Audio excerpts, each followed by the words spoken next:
How we doing out there? We're going to try something a little different this time. I'm here at Bloody Knox, which is about 2 hours from where I live now.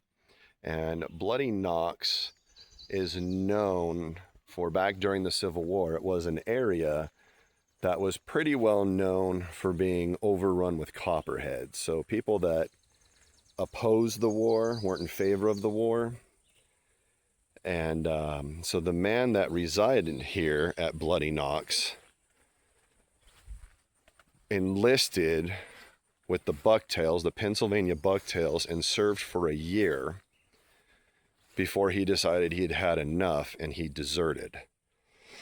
He came back home and discovered that the area, again, loaded with copperheads, refused the war.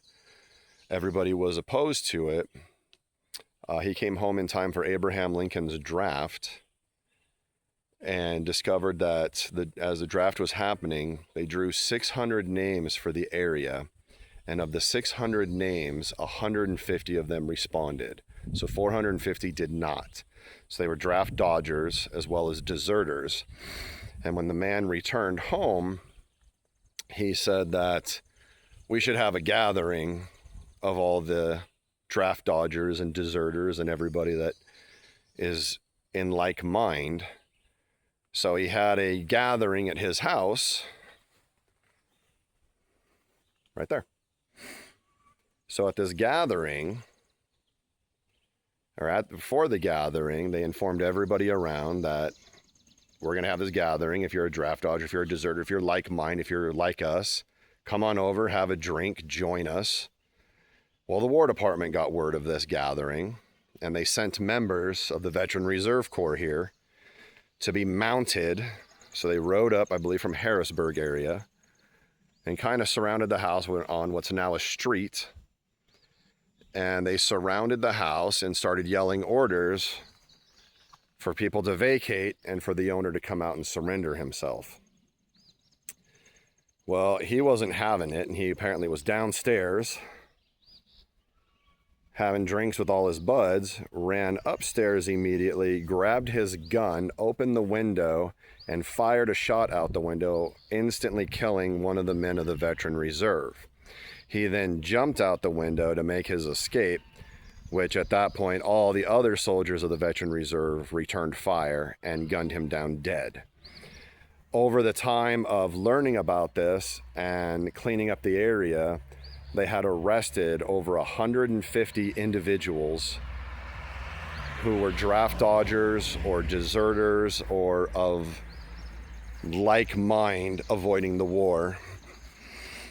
And so they did a pretty big cleanup of the area. Of course, all the copperheads were angry because now these men were being pulled in. They weren't being sent to war, they were being sent to jail. So again, so it does get a Pennsylvania street marker for what had happened here. And there's also, as you approach the house,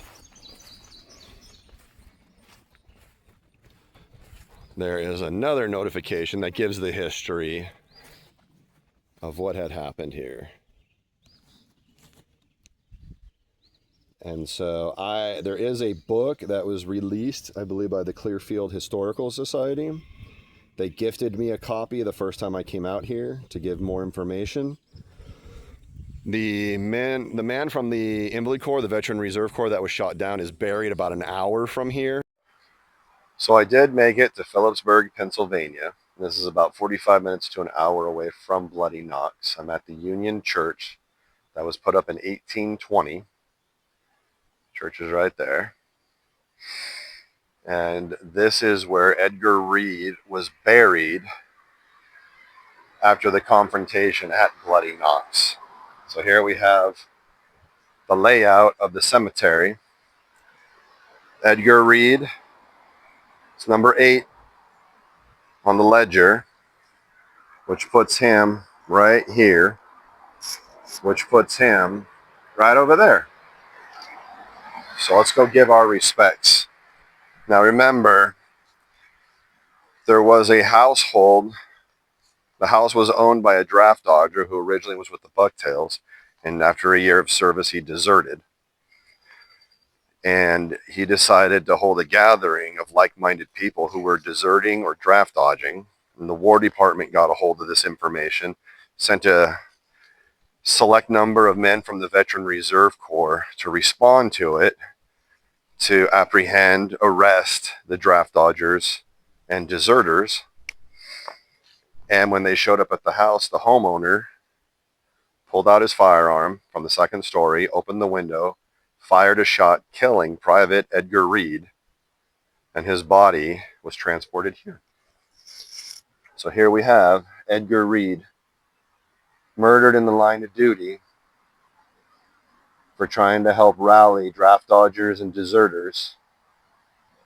But again, the men of the Veteran Reserve got the last say in it, because that man who fired the shot to kill Edgar Reed was gunned down dead for his actions against him.